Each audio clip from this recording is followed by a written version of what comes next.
Happening ಆಗಿರುವಂತ ಒಂದು happiest script ನ ಮುಂದೆ ಬರ್ತದೆ. ಎಸ್, ಅದೇ ನವೋದಯ ಡೇಸ್. ಇದು ಜಯಕುಮಾರ್ ಮಂಜೂರ ನಿರ್ದೇಶನದಲ್ಲಿ ಬರ್ತಿರುವಂತ ಒಂದು ಚೊಚ್ಚಲ ಸಿನಿಮಾ. ಅಂಡ್ ಇದ್ರ ಬಗ್ಗೆ ಸ್ಪೆಷಾಲಿಟಿ ಏನಂತ ಹೇಳಿದ್ರೆ, ನಮ್ಮ ನವೋದಯ ಸ್ಕೂಲ್ ಈಗಾಗಲೇ ಎಲ್ಲಾ ಕಡೆ ಒಂದು ಒಳ್ಳೆ ಎಜುಕೇಶನ್ ಕೂಡ, ಫ್ರೀ ಎಜುಕೇಶನ್ ಕೊಡ್ಕೊಂಡು ಬಂದಿದೆ ಒಂದು 30 ವರ್ಷಗಳಿಂದ. ಇದರಲ್ಲಿ ಮುಖ್ಯವಾಗಿ 6ನೇ ಕ್ಲಾಸ್ ಒಳಗಡೆ ಹೋದ್ರೆ 12ನೇ ಕ್ಲಾಸ್ಗೆ ನಾವು ನಮ್ಮ ಜೀವನ ರೂಪಿಸ್ಕೊಂಡು ಹೊರಗಡೆ ಬರ್ತೀವಿ. 90% ಆಫ್ ಅಲ್ಲಿ ಸ್ಟೂಡೆಂಟ್ಸ್ ಗಳು ಒಳ್ಳೆ ಲೈಫ್ ನ ಲೀಡ್ ಮಾಡಿ ಸೊಸೈಟಿನಲ್ಲಿ ಒಂದು ಒಳ್ಳೆ ಮಟ್ಟಕ್ಕೆ ಬೆಳೆದಿದ್ದಾರೆ. ಈ ಒಂದು ನವೋದಯ ಕಾಲೇಜ್ ಬಗ್ಗೆ, ನವೋದಯ ಸ್ಕೂಲಿಂಗ್ ಬಗ್ಗೆ ಒಂದು ಸ್ಕ್ರಿಪ್ಟ್ ನ ಇಟ್ಕೊಂಡು ನವೋದಯ ಡೇಸ್ ಅಂತ ಒಂದು ಮೂವಿ ಕೂಡ ಬರ್ತದೆ. ಈಗಾಗಲೇ ನಾನು ನವೋದಯ ಡೇಸ್ ಸಿನಿಮಾದ ಟ್ರೈಲರ್ ನೋಡಿದೆ, ಹಾಗೆ ಸಾಂಗ್ಸ್ ಕೂಡ ಕೇಳಿದೆ. ಈಗಾಗಲೇ ಸಾಂಗ್ಸ್ ಎಲ್ಲಾ ಕಡೆ ಮಾರ್ಕೆಟಲ್ಲಿ ಬಂದಿದೆ.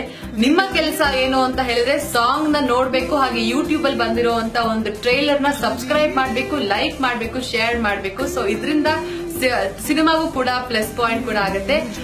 ನನಗೆ ತುಂಬಾನೇ ಫೇವ್ರೆಟ್ ಆಗಿರೋ ಆಲ್ಬಮ್ ಅಂತ ಹೇಳಿದ್ರೆ ಅಮ್ಮನ ಬಗ್ಗೆ. ನಿಜವಾಗ್ಲೂ ತಾಯಿ ಬಗ್ಗೆ ಎಷ್ಟೇ ಸಿನಿಮಾ ಬರ್ಲಿ, ತಾಯಿ ಬಗ್ಗೆ ಎಷ್ಟೇ ಸಾಂಗ್ ಬರ್ಲಿ, ಅದ್ರ ಬಗ್ಗೆ ಗೌರವ ಜಾಸ್ತಿ ಆಗ್ತಾ ಹೋಗುತ್ತೆ. ಸೊ ಆ ಒಂದು ಲಿಸ್ಟ್ ಗೆ ನವೋದಯ ಡೇಸ್ ನ ಒಂದು ತಾಯಿ ಸೆಂಟಿಮೆಂಟ್ ಸಾಂಗ್ ಕೂಡ ಸೇರ್ಕೊಳ್ಳುತ್ತೆ.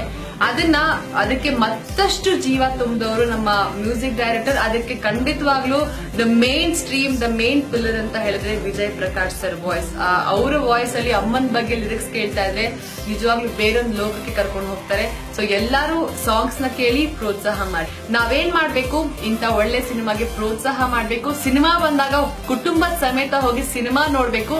ಪ್ರೊಡ್ಯೂಸರ್ಗೆ ದುಡ್ಡಾಗಬೇಕು, ಒಳ್ಳೊಳ್ಳೆ ಸಿನಿಮಾಗಳು ಹೊರಗಡೆ ಬರಬೇಕು. So all the very best for total team of Navodaya Days.